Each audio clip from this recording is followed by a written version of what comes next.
네, 하나님 아버지, 하나님께서 지난 3일간 또 우리 각자의 처소에서 우리의 부르심을 따라 살다가 오늘 또 우리에게 생명을 주시고 또 이 자리에 나와서 하나님의 말씀을 우리의 소원으로 품고 기도할 수 있도록 은혜 베풀어 주심을 감사합니다. 하나님 아버지, 우리가 이 자리에 나온 것은 참으로 하나님의 말씀이 없이는 우리가 단 하루도 살 수 없음을 고백하기 때문입니다. 우리 스스로는 갈 바를 알지 못하고 특히 이 혼란스러운 세상에서 우리가 행해야 할 바를 알지 못할 때에 하나님의 진리의 말씀만이 우리의 위로가 됨을 우리가 고백합니다. 그러나 스스로 우리가 하나님의 말씀을 깨달을 수 없겠사오니 성령 하나님께서 이 시간 우리의 마음과 눈을 밝혀주시고 이 시간 우리를 향한 하나님의 뜻을 우리 마음에 부어주셔서 이 진리가 우리의 영혼 가운데 새겨지고 남은 때에 우리가 하나님의 자녀이자 백성으로서 하나님을 경외하며 살아가는 자들이 다 될 수 있도록 주님께서 은혜 베풀어 주옵소서. 이 시간도 성령 하나님께서 우리 모임 가운데 함께하여 주실 것을 믿고 감사드리며 살아계신 우리 구주 예수 그리스도의 이름으로 기도드립니다. 아멘. 성경 말씀 갈라디아서 3장 15절부터 25절까지 말씀을 보도록 하겠습니다. 갈라디아서 3장 15절부터 25절까지 말씀입니다. 제가 봉독해 드리도록 하겠습니다.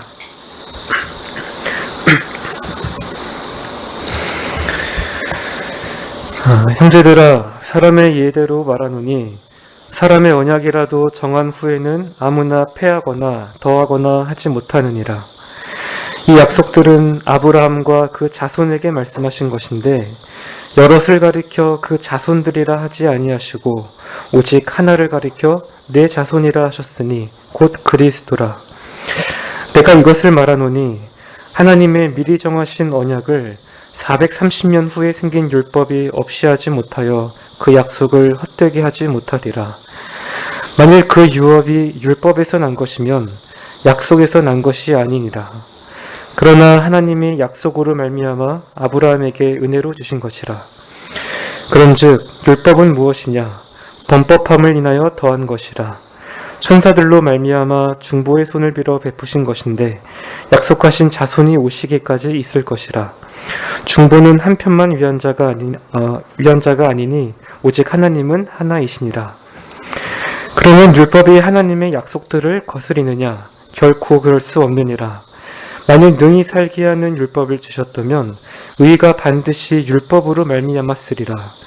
그러나 성경이 모든 것을 죄 아래 가두었으니 이는 예수 그리스도를 믿음으로 말미암은 약속을 믿는 자들에게 주려 함이니라. 믿음이 오기 전에 우리가 율법 아래 매인 바 되고 계시된 믿음의 때까지 갇혔느니라. 이같이 율법이 우리를 그리스도에게로 인도하는 몽학 선생이 되어 우리로 하여금 믿음으로 말미암아 의롭다함을 얻게 하려 함이니라. 믿음이 온 후로는 우리가 몽학 선생 아래 있지 아니하도다. 아멘.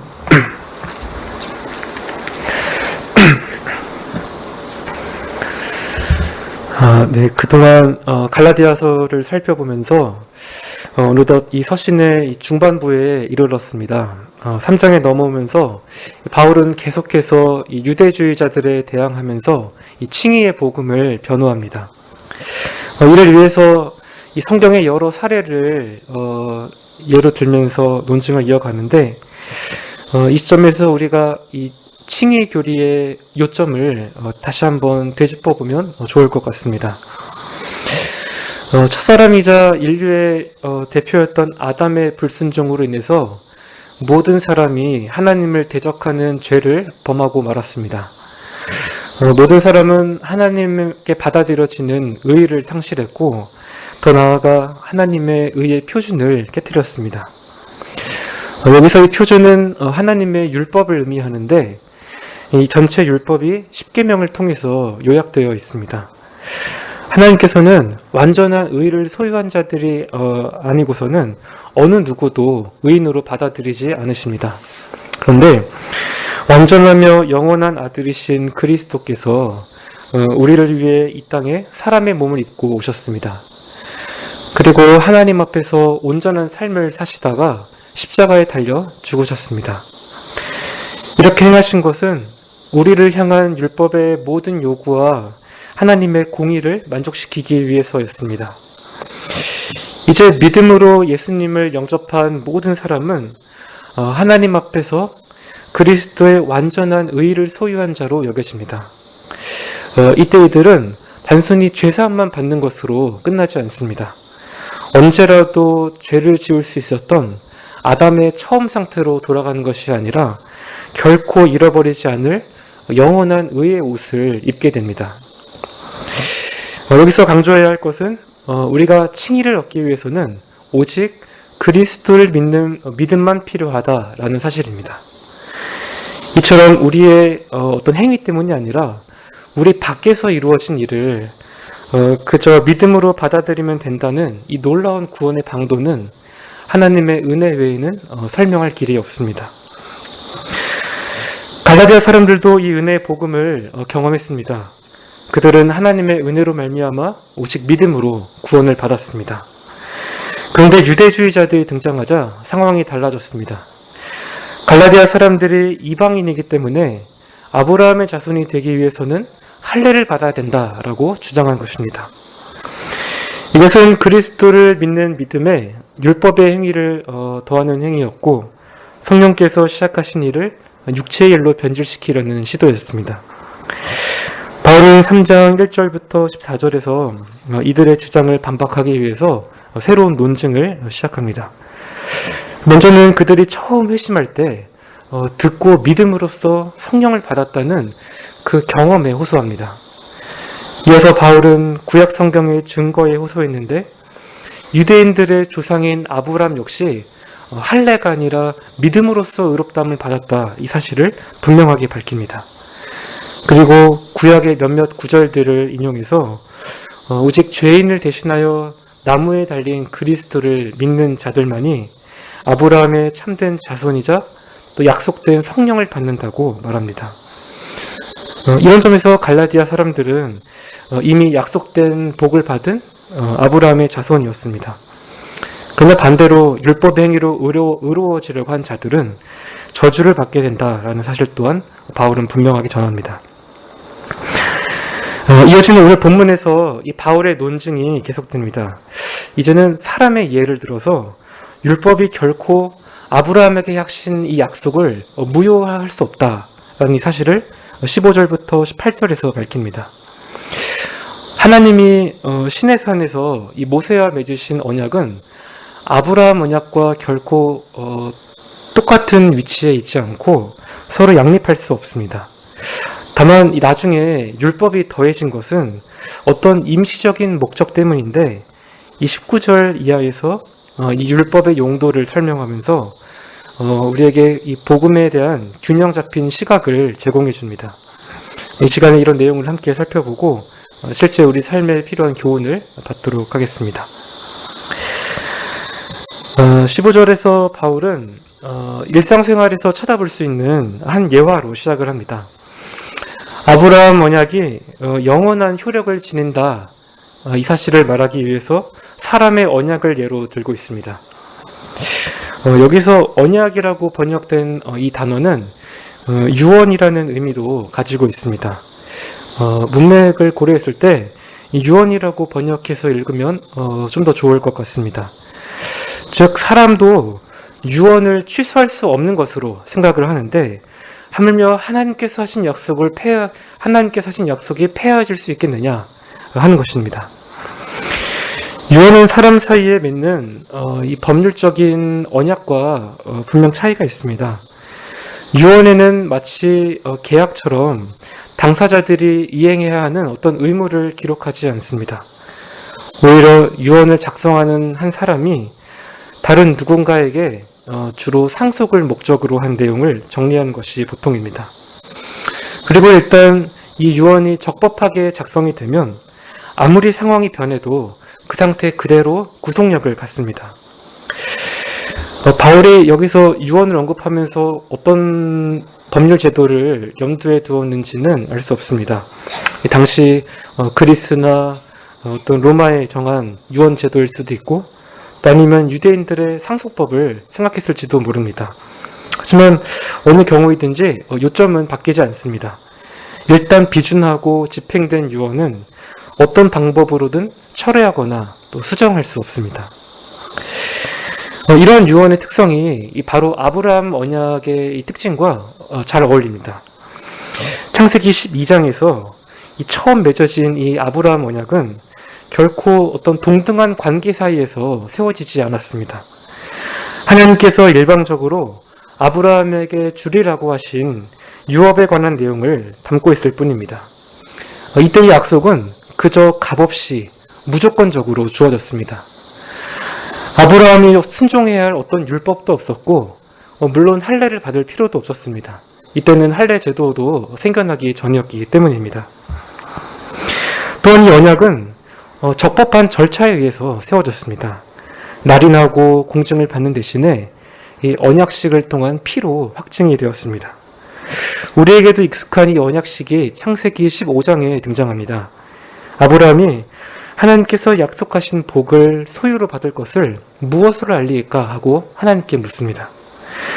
그러자 하나님은 암소와 암염소, 순양, 또 산비둘기, 집비둘기 새끼를 가져오라고 명하십니다. 아브라함은 이 말씀을 듣고 이것이 무슨 말씀인지 바로 알았습니다. 즉시 동물들을 가져와서 그것들의 중간을 쪼개고 그 쪼갠 것을 마주하여 놓았습니다. 지금 우리가 보면은 사실 꽤나 섬뜩하지만 이것이 당시 사람들이 언약을 맺는 방식이었습니다. 이렇게 쪼개진 동물 사이로 언약을 맺는 당사자들이 지나갑니다. 만약 이 언약을 누군가가 어긴다면 그 사람은 쪼개진 짐승처럼 죽게 될 것임을 의미했습니다. 그런데 하나님과 아브라함이 맺은 이 언약에서는 이상하게도 이 언약의 당사자인 아브라함이 이 쪼개진 동물 사이를 지나가지 않습니다. 아브라함이 깊이 잠들었을 때 연기 나는 화로가 보이고 타는 횃불이 그 사이로 지나갔습니다. 그리고 바로 이어지는 진술은 그날의 여호와께서 아브라함과 더불어 언약을 세우셨다는 말씀입니다. 이 이상한 횃불은 바로 하나님 자신이었습니다. 하나님께서 스스로를 보증으로 세우시고 이 언약을 체결하셨습니다. 아브라함이 여기에 더한 것은 아무것도 없었습니다. 오직 하나님께만 약속의 성취가 달려 있었습니다. 그래서 이 약속은 어떤 경우에서든지 취소되거나 무효를 할 수 없고 영원한 효력이 있습니다. 이 언약의 당사자이신 하나님께서 영원 불멸하시고 또 전능하시고 신실하신 분이시기 때문입니다. 물론 이 약속이 실제로 성취가 되었습니다. 바울은 이 사실을 바로 강조하기 위해서 이 아브라함 언약 가운데 특히 자손에 관해서 언급합니다. 아브라함에게 주신 약속에는 이 땅과 보편적인 복을 포함해서 이것이 구체적으로 자손에게 주어지도록 되어 있었습니다. 대표적으로 창세기 13장 7절을 보면 조카 롯이 아브라함을 떠났을 때 하나님은 보이는 땅을 내가 너와 내 자손에게 주리니 영원히 이르리라 하고 약속하십니다. 또 창세기 17장 8절에서도 내가 너와 내 후손에게 가나안 온 땅을 영원한 소유로 주겠다 이렇게 말씀하셨습니다. 그런데 지금 이 바울이 얘기하는 이 주장은 이 약속들에 나타난 자손이 다름 아닌 그리스도라는 이 의미입니다. 그래서 이 자손이란 단어가 자손들이라는 이 복수 형태로 사용되지 않고 단수로 사용되었다라는 이 사실에 주목합니다. 이런 구분이 놀라운 이유가 있습니다. 이 자손이라는 단어는 분명 단수이지만 이 집합명사입니다. 형태는 단수인데 의미는 복수를 갖습니다. 예를 들어서 가족이라는 단어가 그렇습니다. 단수 명사이지만 실제로 가족 구성원 전체를 포함하는 의미입니다. 이런 점을 생각할 때 여기 나오는 그 약속의 자손이 그리스도이시다라고 이렇게 주장하는 것은 문법적으로 조금 맞지 않아 보입니다. 바울이 왜 이런 주장을 하는 것입니까? 자칫하면 유대주의자들에게 그가 하나님의 말씀을 왜곡하여서 자신의 주장을 관철시키려 한다는 빌미를 줄지도 모르는 일입니다. 물론 바울은 이 자손이 집합명사라는 사실을 충분히 잘 알고 있었습니다. 그래서 갈라디아서 3장 29절을 포함해서 그 뒤에서 또 여러 번 이 자손이라는 단어를 복수의 의미로 사용합니다. 그러면 여기 16절에서 바울은 이 하나님의 언약의 약속들이 바로 한 분 그리스도를 가리킨다라는 사실을 특히 강조하고자 했습니다. 사실 의미적으로 본다면 이것은 맞는 말입니다. 바울은 아브라함에게 약속된 영원한 이 땅과 또 이 약속을 받는 자손이 궁극적으로는 영적인 것임을 깨달았습니다. 하나님의 계획은 유대인들에게 가나안 땅을 주시는 것만이 아니라 그리스도 안에 있는 모든 신자들에게 그리스도 안에서 구원을 주시는 영적인 그 복을 계획하셨습니다. 바꿔 말하면 아브라함과 그 자손들에게 맺으신 약속들이 처음에는 그리스도와 맺어졌고 그 다음에는 그리스도 안에서 그를 믿는 모든 사람들과 맺어집니다. 우리가 일단 이렇게 이해를 하고 나면 이 자손이라는 집합 명사가 그리스도를 가리킨다는 사실이 이치에 맞습니다. 따라서 우리는 바울의 주장을 따라서 이렇게 얘기를 할 수 있겠습니다. 하나님께서 아브라함에게 하신 약속은 바로 그리스도에게 하신 약속이었습니다. 이것은 앞에 8절에서 바울이 성경이 먼저 아브라함에게 복음을 전했다라는 말에 근거가 되기도 합니다. 그런데 이렇게 바울이 아브라함의 언약을 예표론적으로 바라보고 있다고 하면 그가 사실상 원복음이라고 불리는 창세기 3장 15절을 염두에 두었다고 보아야 할 것입니다. 여기서 후손에 관한 언급이 처음 등장하기도 하고 또 이 후손과 관련된 구약의 모든 약속들이 그리스도 안에서 최종적으로 성취되기 때문입니다. 이처럼 창조 때 세우신 이 언약이 오랜 시간이 지나서 아브라함에게 전해졌고 또 이제 이삭과 야곱과 여러 자손들을 통해서 확증되고 점점 구체화되었습니다. 그리고 이 약속은 결국 그리스도 안에서 실체가 됩니다. 그런데 유대주의자들이 이와 생각이 달랐습니다. 그들은 아브라함 이 언약보다 430년 후에 생겨난 이 모세의 율법에 주목합니다. 왜 하나님께서 아브라함에게 약속에 더하여 율법을 주셨는가?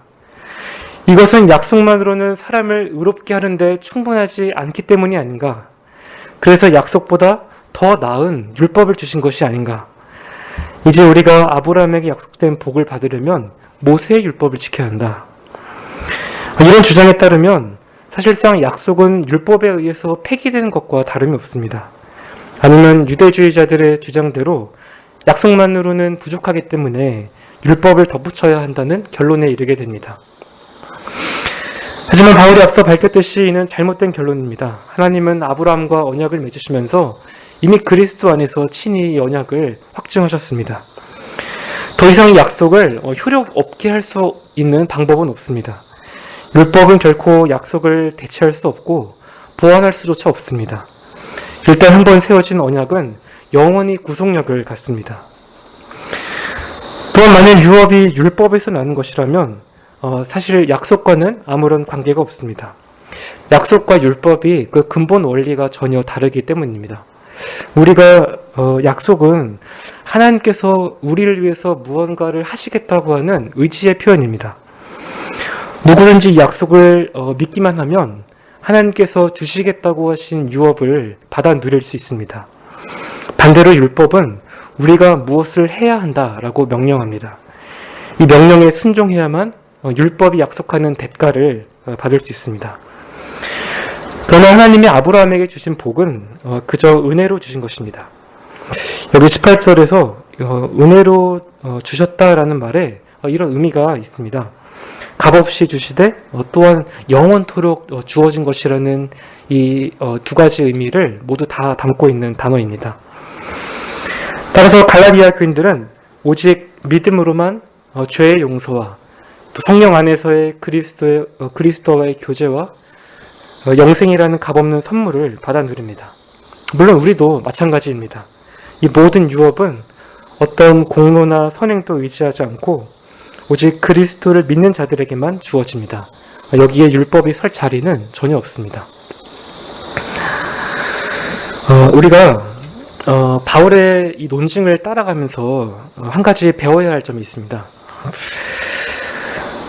앞서 살펴보았듯이 바울은 창세기의 약속들을 구약의 이 전체 흐름에 비추어서 해석을 하고 있습니다. 특히 이 3장에 넘어오면서 바울은 몇 개의 구절들을 이용해서 신구약 전체를 조망합니다. 아브라함과 모세 그리고 예수 그리스도를 연결해서 복음에 대한 올바른 관점을 세웠고 여기에 근거해서 복음을 변호합니다. 이런 통합적인 관점이 우리가 성경을 읽을 때에도 필요합니다. 유대주의자들이 바로 이 점을 간과했습니다. 이들은 이 모세의 언약의 명령들을 그냥 툭 떼어서 이것이 성경의 다른 부분들과 똑같이 중요하다고 생각을 했습니다. 하지만 이런 방식으로는 아브라함 언약의 우월성을 우리가 이해할 수 없습니다. 더 나아가 아브라함 언약이 가리키는 그리스도의 복음을 왜곡시키고 맙니다.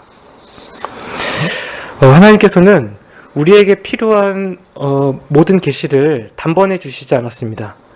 오히려 창조 이래로 시작된 긴 역사의 흐름 가운데에서 하나님의 계시가 점점 밝히 드러나도록 의도하셨습니다. 이것을 계시의 점진성이라고 하는데 성경의 이런 특성을 놓치면 특히 구약을 읽을 때 굉장히 혼란스럽습니다. 실제로 구약에서 모세 언약이 상당히 많은 분량을 차지하고 있고 또 매우 중요합니다. 그런데 이 대부분의 내용이 율법이기 때문에 순종하면 복을 받고 불순종하면 저주를 받는다는 이런 말씀으로 가득합니다. 역사서나 선지서에서 선지자들이 이스라엘을 책망하는 근거도 바로 이 모세의 율법에 있습니다. 이런 내용들을 우리가 아무런 토대 없이 읽으면 구약시대에는 행위로 구원을 받고 신약시대에는 믿음으로 구원받는다고 오해할 수 있습니다. 그러면 우리에게는 신약 성경밖에 남지 않는 불행한 결과가 따르게 됩니다. 이런 일을 피하기 위해서는 성경 전체의 흐름을 이해를 하되 특히 이 모세 언약의 성격을 잘 알아야 합니다. 바울의 신학에서 모세 언약은 사실 상당히 독특한 위치를 갖습니다. 아마 본문을 읽으시면서 눈치를 채셨을 것입니다. 바울의 아브라함 언약은 그리스도 안에서 성취된 이 새 언약과 잘 어울리는 것으로 말을 하는데 이 모세 언약에 대해서는 조금 달리 여기는 듯한 느낌을 갖습니다. 결론적으로 말씀드리면 이 모세 언약은 아브라함 언약 안에서 연속성과 불연속성을 모두 갖습니다.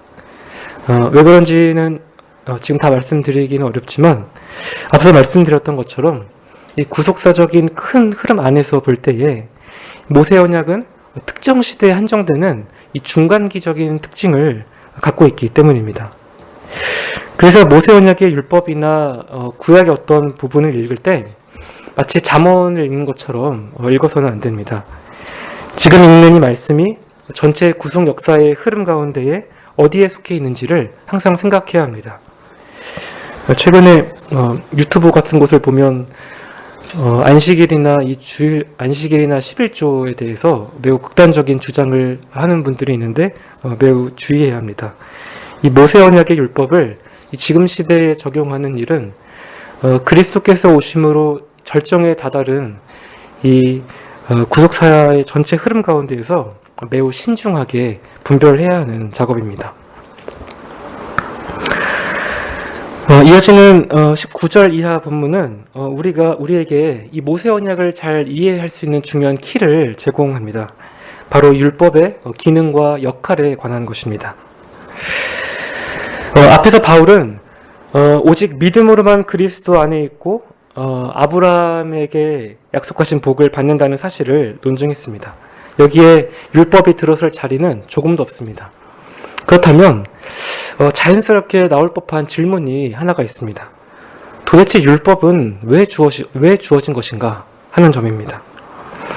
사실 은혜로 구원받는다라는 말을 들으면 누구나 다 한 번쯤 해볼 법한 의문입니다.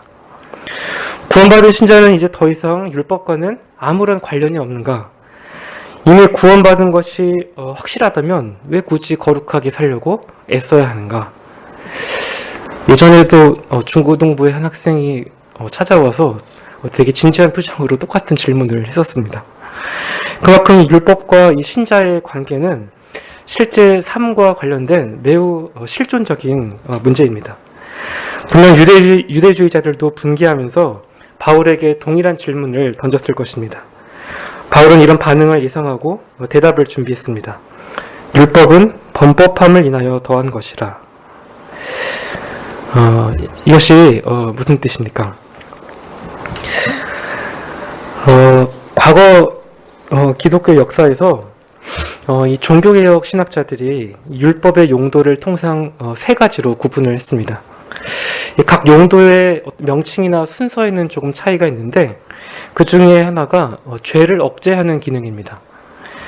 칼빈의 견해에 따르면 이것은 율법의 두 번째 용도에 해당합니다. 율법에는 모든 사람들이 지독하게 타락하는 것을 막는 일반적인 목적이 있습니다. 이 점을 이해하기 위해서는 하나님의 율법이 온 세상의 모든 사람들에게 주어졌다는 사실을 알 필요가 있습니다. 그리고 이 율법은 우리 사람의 마음에 양심이라는 형태로 기록되어 있습니다. 그래서 사람들은 이 양심 때문에 더 악한 죄를 짓지 않고 사회법이나 윤리적인 규범을 지키고 살아가며 또 때로는 선을 행하기도 합니다. 바울이 율법은 범법함을 인하여 더해졌다라고 할 때 율법의 이런 측면을 떠올려 볼 수 있습니다. 하지만 이 뒤에 이어지는 본문의 문맥과 연결을 고려할 때 여기서 바울이 말하는 의도는 오히려 정반대에 가깝습니다. 율법은 죄를 억제하는 역할도 하지만 사실상 죄를 늘리기 위해서 주어졌습니다. 이 표현이 조금 이상하지만 이것이 하나님께서 모세에게 율법을 주신 중요한 목적입니다. 율법은 사람을 정죄하고 폭로하는 방식으로 죄를 더하게 만듭니다. 이것이 칼빈이 구분한 율법의 첫 번째 용도에 해당하는데 바로 정죄하는 기능입니다. 율법은 우리의 죄를 드러냅니다. 즉, 이 죄를 범법으로 바꾸는 일을 합니다. 바울은 로마서 7장 7절에서 이 부분을 더 자세히 설명하고 있습니다. 그런즉 우리가 무슨 말 하리요? 율법이 죄냐? 그럴 수 없느니라. 율법으로 말미암지 않고는 내가 죄를 알지 못하였으니 곧 율법이 탐내지 말라 하지 아니하였다면 내가 탐심을 알지 못하였으리라. 이렇게 율법의 정죄를 받게 된 죄인은 철저하게 절망하게 됩니다. 자신이 율법의 요구를 이미 여겼을 뿐만 아니라 이 율법의 요구를 도무지 지킬 수 없는 존재임을 뼈저리게 깨닫게 되기 때문입니다. 그러면 이 죄인은 하나님의 진노가 자기 위에 머물러 있다는 사실을 알게 되고 이에 떨고 그의 양심은 끝없는 저주와 가책에 휩싸이게 됩니다. 하지만 율법이 죄인을 정죄하는 이 목적은 단순히 심판과 저주를 위해서가 아닙니다. 성령께서 이 율법을 거울처럼 사용하셔서 우리의 무력함과 죄책을 보게 하시고 하나님의 자비만을 갈망하도록 이끄십니다. 죄인이 오직 그리스도의 복음에만 소망을 두게 하여 그가 회개의 자리로 나아가도록 하시는 것입니다. 만일 율법이 이 단계까지 자기의 역할을 수행을 했다면 더 이상 율법이 하는 일은 없습니다.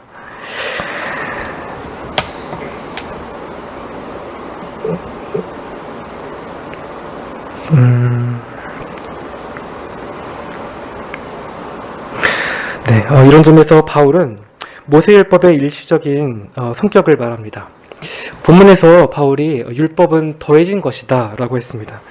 이 율법은 아브라함 언약과 예수 그리스도 사이에서 잠시 동안만 죄를 드러내는 일을 합니다. 물론 우리가 오해하지 말아야 할 것은 이 하나님의 율법은 어떤 면에서 영원합니다.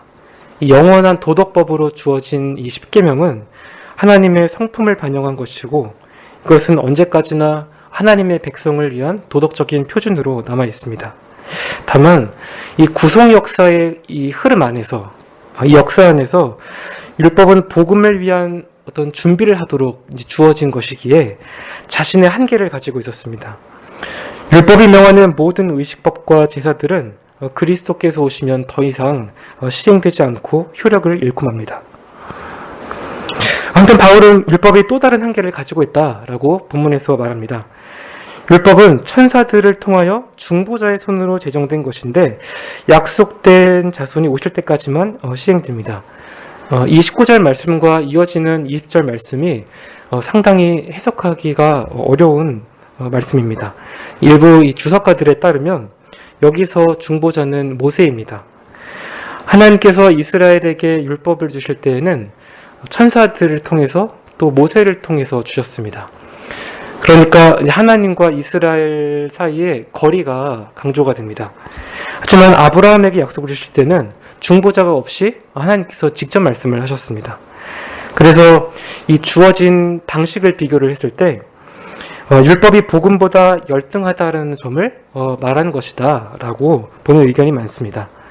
정확하지는 않더라도 우리가 문맥을 고려할 때 바울의 의도가 여기에서 크게 벗어나는 것 같지는 않습니다. 우리가 여기서 잠시 바울이 율법에 대해 갖는 입장을 정리를 해보겠습니다. 율법은 아브라함 언약이 맺어지고 나서 임시적인 목적 때문에 430년 후에 더해졌습니다. 그래서 부차적입니다. 또한 율법은 약속과 전혀 다른 원리를 가지고 있습니다. 약속은 하나님께서 은혜로 베푸신 선물이지만 율법은 자신의 요구에 순종해야만 대가를 제공합니다. 심지어 율법은 범법을 인하여서 더해진 것이고 그리스도께서 오신 지금은 더 이상 효력이 없습니다. 이 율법이 하나님으로부터 직접 주어지지도 않고 중재자를 통해 주어졌다는 사실도 율법의 열등함을 잘 보여줍니다. 이렇게 바울은 율법과 약속을 매우 날카롭게 대조하고 있습니다. 그래서 우리가 21절에 등장하는 이 두 번째 질문에 바울이 당연히 동의할 것이라고 충분히 예상해 볼 수 있습니다. 그러면 율법이 하나님의 약속들과 반대되는 것이냐? 그런데 놀랍게도 바울은 매우 단호하게 그런 결론을 거절합니다. 그리고 오히려 율법과 약속이 어떻게 조화를 이루고 있는지를 설명하기 시작합니다. 이 둘이 서로 그렇게나 다른데도 조화를 이룰 수 있는 이유는 하나님의 큰 구원의 경륜 안에서 각기 서로 다른 역할을 수행하기 때문입니다. 분명 율법은 약속과 달리 생명을 주지 못합니다. 여기 바울의 말처럼 만일 율법이 살릴 능력이 있었다면 의는 율법에서 났을 것이고 약속은 불필요합니다. 하지만 율법은 우리가 완전히 죄의 권능에 매여 있다라는 사실을 보여주는 역할을 합니다. 바울도 이 성경이 모든 것을 죄 아래 가두어 버렸다라고까지 표현을 했습니다. 그런데 앞서 말씀드린 것처럼 이런 율법의 기능은 궁극적으로 어떤 목적을 달성하기 위한 것입니다. 이는 예수 그리스도를 믿음으로 말미암은 약속을 믿는 자들에게 주려 함이니라. 율법은 자신의 본분을 다하여서 죄인이 구원자를 찾도록 만듭니다. 그가 하나님의 자비에만 소망을 두고 하나님의 약속을 받아들이도록 그리스도에게로 인도합니다. 이렇게 율법은 약속의 필요성을 밝히 보여주는 방식으로 약속과 조화를 이루게 됩니다. 이제 바울은 이 율법이 실제 우리 삶에서 어떻게 작용을 하는지 보여주기 위해서 두 가지 은유를 들면서 결론을 맺습니다. 첫 번째는 23절에 나와 있는 것처럼 율법은 믿음이 오기 전까지 곧 예수 그리스도로 말미암은 새 시대가 열리기 전까지 우리를 가두는 교도관과 같습니다. 이 기능을 앞에서 말씀을 드렸기 때문에 더 이상 말씀드리지는 않겠습니다. 다만 여기 두 번째 역할인 이 초등교사로서의 율법을 우리가 조금 살펴볼 필요가 있겠습니다. 먼저 24절을 보시면 율법이 우리를 그리스도에게로 인도하는 몽학선생이 되었다 이렇게 되어 있는데 이 말씀을 율법이 그리스도께서 오실 때까지 우리의 몽학선생이 되었다라고 이 전치사를 바꿔서 번역을 하는 편이 좀 더 나아 보입니다. 그래야 이 단락에서 바울이 계속 강조해왔던 율법의 중간 역할, 대한 진술과 잘 어울리고, 또 무엇보다 바로 앞에 23절과의 연결고리가 더욱 분명해지기 때문입니다. 이 점을 우리가 무학 선생으로 번역된 초등교사의 역할이 당시에 무엇이었는지를 살펴보면 좀 더 잘 알 수 있습니다. 당시에 이 초등교사는 일반적으로 집에서 일을 하는 노예였고, 아이들이 성년이 되기 전까지 이들을 맡았습니다. 근데 당시에 이 교사의 역할에 있어서 조금 차이가 있습니다. 초등교사는 아이들에게 어떤 도덕이나 예절을 가르치기도 하며 이들의 어떤 선생 노릇을 해야 했습니다. 만약 바울이 이런 역할을 염두에 두고 초등교사를 얘기를 한 것이라면 여기서 율법은 죄를 억제하고 제어하는 용도로 이해할 수 있습니다. 하지만 당시에 이 노예 신분의 이 선생들, 교사들이기 때문에 모두가 다 이 선생 역할을 잘 했던 것도 아니었고, 오히려 선생보다는 마치 보모처럼 아이들이 등하교를 할 때 동행하거나 또 보호하고 훈육하는 그런 역할만 하기도 했습니다. 이처럼 당시에 이 초등교사가 여러 방식으로 이해가 될 수 있기 때문에 결국에는 문맥을 따라서 판단을 해야 합니다. 여기 한 가지 눈에 띄는 공통점이 있다면 아이들이 성숙하기 전까지는 이 초등교사가 필요하다라고 하는 이 단순한 사실입니다. 이런 점에서 24절의 초등교사는 율법의 임시적인 특성을 가리킨다고 보는 것이 좋을 것 같습니다. 장성하기 전까지만 교사가 필요했듯이 율법도 구원 역사 가운데서 정해진 시간 안에서만 효력이 있도록 주어졌습니다. 그리스도께서 오시면 율법은 맞춰지고 믿음의 시대가 시작됩니다. 물론 지금은 이제 그리스도께서 오셨기 때문에 우리는 더 이상 율법 아래에 있지 않습니다. 율법은 이 교도관과 초등교사의 역할을 모두 다 했습니다. 이제 마지막 시대를 사는 우리는 그리스도를 믿는 개인적인 믿음으로만 하나님 앞에서 의롭다 여김을 받습니다. 오늘 말씀에서 바울은 이 구속사라는 거대한 이 흐름 안에서 약속과 율법을 대조하면서 아브라함 언약의 우월성을 입증했습니다. 그러나 이 율법은 결코 약속과 반대되는 것이 아닙니다. 오히려 약속과 조화를 이루어서 복음을 밝히 드러냅니다. 약속을 주신 분도 하나님이시고 율법을 제정하신 분도 하나님이십니다. 율법 자체는 선한 것입니다. 다만 이 구속의 역사 안에서 율법이 자신의 역할을 다했기 때문에 우리가 유대주의자들처럼 다시 율법으로 돌아가려고 하는 행위는 어리석은 일입니다. 율법으로는 하나님께 인정을 받을 수 없습니다. 이 사실을 깨닫고 그리스도를 구주로 받아들여야만 우리는 율법의 역할을 바르게 이해하고 또 적용한 것입니다. 사실 현대교회에서 이 율법을 적용하는 문제가 대단히 중요합니다. 복음이 되기 위해서 율법이 제 역할을 해야 하는데 율법에 대한 잘못된 이해 때문에 율법 자체를 터부시하려는 사람들이 있습니다. 율법이 전하는 어떤 죄나 죽음, 또 지옥, 또 심판, 회개와 같은 이런 주제들을 강단에서 잘 말하지 않습니다. 분명 바울은 디모데전서 1장 8절에서 사람이 율법을 올바르게 사용하면 그 율법이 선하다는 것을 우리가 안다라고 말했습니다.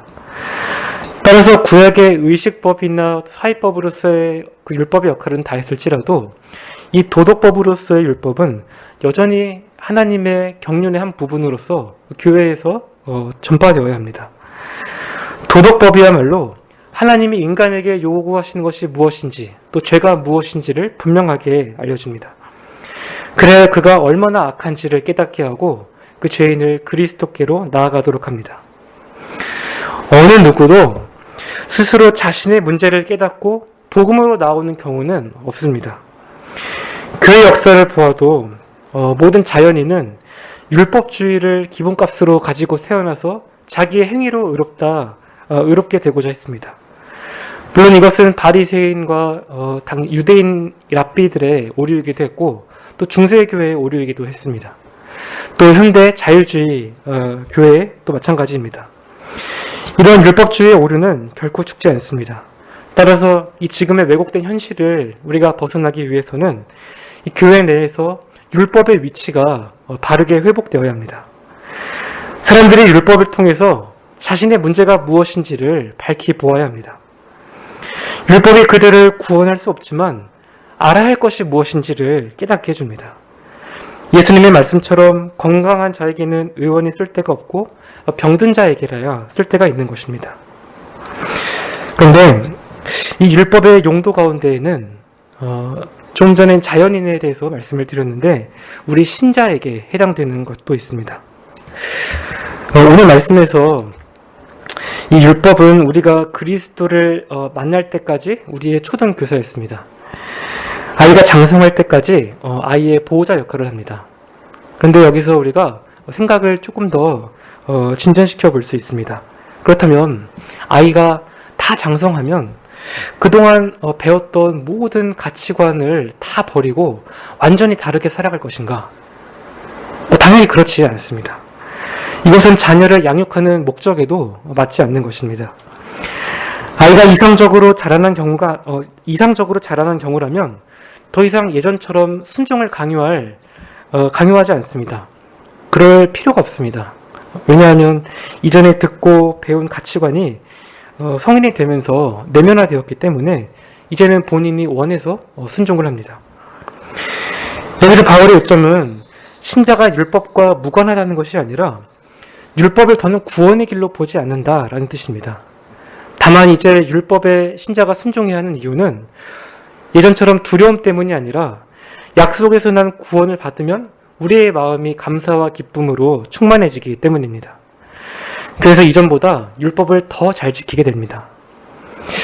앞에서 율법의 용도가 3가지가 있다고 말씀을 드렸는데 마지막 용도가 바로 여기에 해당합니다. 율법은 신자의 일상적인 삶에서 이 성화의 기능을 이루도록 하는 이 도구적 역할을 합니다.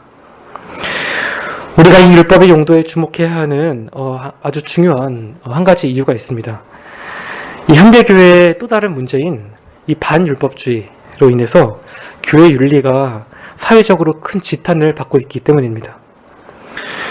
먼저 우리는 우리 신자가 더 이상 모세의 율법 아래 있지 않다는 사실은 분명하게 해야 합니다.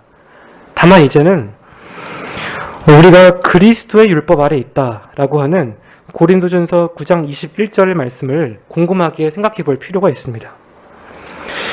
예수님께서는 요한복음 14장 15절에서 만일 너희가 나를 사랑하면 내 계명을 지킬 것이라고 말씀하셨습니다.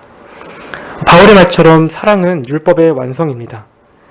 그런데 또 한편으로 주님께서는 이런 엄숙한 말씀도 하셨습니다. 그러므로 누구든지 이 계명 중에 지극히 작은 것 하나라도 버리고 또 그같이 사람을 가르치는 자는 천국에서 지극히 작다 일컬음을 받을 것이요. 이것은 모든 교회에 주시는 두려운 말씀이자 매우 무서운 경고입니다.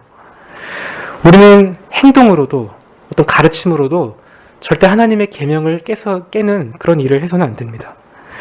장차 올 세상에서 우리의 영원한 상태는 하나님의 계명에 대한 이 태도 여하에 따라서 영향을 받게 될 것이기 때문입니다. 아마 이 문제를 해결하기 위해서 로마서 7장이 우리에게 도움이 될 것 같습니다. 여기서 바울은 신자가 이 선을 행하는 것이 얼마나 어려운 일인지를 상기시킵니다. 우리가 선을 행하려고 할 때 벌써 악이 나와 함께 있다는 것을 보게 됩니다. 겉으로는 율법에 순종해도 내적인 동기를 살펴보면 그렇지 않을 때가 너무나도 많은 것입니다. 물론 우리는 의롭다함을 얻기 위해서 율법에 순종하지 않습니다. 그리스도만이 우리를 의롭게 하십니다. 하지만 율법이 우리 신앙생활에서 무시되어도 된다라는 이런 생각은 결코 해서는 안 됩니다. 왜냐하면 도덕법은 우리의 선행과 경건을 위해서 하나님께서 주신 표준이기 때문입니다. 바울은 하나님의 율법을 매우 사랑했지만 이것을 지키지 못하는 그 자신의 그 모습을 심히 역겨워했습니다. 오라 나는 곤고한 사람이로다. 이 사망의 몸에서 누가 나를 건져내랴. 이와 같은 이 바울의 반응은 우리가 율법을 대하는 태도와 관련해서 매우 신중하게 생각해 보아야 할 요점입니다. 바울은 여전히 죄를 범하고 수없이 좌절했지만 자기 연민에 빠져서 나는 연약하니까 어쩔 수 없다라는 식으로 이렇게 책임을 넘겨버리지 않았습니다. 오히려 자신의 그런 모습을 괴로워했습니다. 왜냐하면 바울은 온전해지기를 갈망했지만 이 세상에서 온전함을 이룰 수 없다는 것을 알았기 때문입니다. 바로 여기에 현대교회가 겪는 이 문제의 핵심이 있다고 생각합니다. 바울과 같은 이런 자세가 과연 오늘날 우리 신자들에게도 있는가 생각할 때에 회의적인 마음을 감출 수 없습니다. 이들은 복음적인 슬픔을 지닌 이런 신자들이 마치 영적으로 수준이 낮은 자들처럼 간주하려고 합니다. 그러면서 자신들은 죄악에 대해서 너무 느슨하고 지나치게 변명하며 합리화하려는 태도를 보입니다. 하지만 마음에 이렇게 구멍이 나버리면 교회에 심각한 손실을 가져오게 됩니다. 신자들은 이 양심의 민감함을 잃지 않도록 항상 애써야 합니다. 과연 우리 안에도 이러한 분투와 긴장감이 있는가 심각하게 고민해 봐야 할 문제입니다. 하나님께서 우리와 이 시대의 교회를 긍휼히 여겨주셔서 우리가 하나님의 율법을 존귀하게 여기고 이를 바르게 적용할 수 있도록 이 시간 은혜를 구해야 하겠습니다. 네, 함께 기도하겠습니다.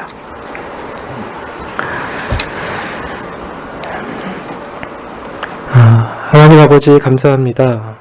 오늘 말씀을 통해서 하나님께서 우리에게 주신 복음이 무엇인지를 깨닫게 하시고 특별히 구원의 경륜 가운데 주신 율법이 이 복음 안에서 어떠한 역할을 해야 하는지 또 그것을 우리 삶 가운데 어떻게 적용해야 하는지를 깨닫게 해주심을 감사합니다. 우리가 하나님을 사랑하는 것처럼 우리가 말씀을 사랑하고 또 하나님을 존귀하게 여기는 것처럼 하나님의 말씀을 존귀하게 여기기를 소망합니다. 성령 하나님께서 우리의 마음을 이끌어 주시고 무엇보다 우리 스스로의 삶과 또 우리 교회 안에서 하나님의 그 율법이 하나님의 말씀이 온전한 그 위치를 차지하여서 참으로 하나님께서 우리에게 주신 복음이 밝히 빛나도록 우리에게 은혜를 베풀어 주옵소서. 살아계신 우리 구주 예수 그리스도의 이름으로 기도드립니다. 아멘. 하늘에 계신 우리 아버지여, 이름이 거룩히 여김을 받으시오며 나라에 임하옵시며 뜻이 하늘에서 이룬 것 같이 땅에서도 이루어지이다. 오늘날 우리에게 일용할 양식을 주옵시고 우리가 우리에게 죄 지은 자를 사하여 준 것 같이 우리 죄를 사하여 주옵시고 우리를 시험에 들게 하지 마옵시고 다만 악에서 구하옵소서. 대개 나라와 권세와 영광이 아버지께 영원히 있사옵나이다. 아멘.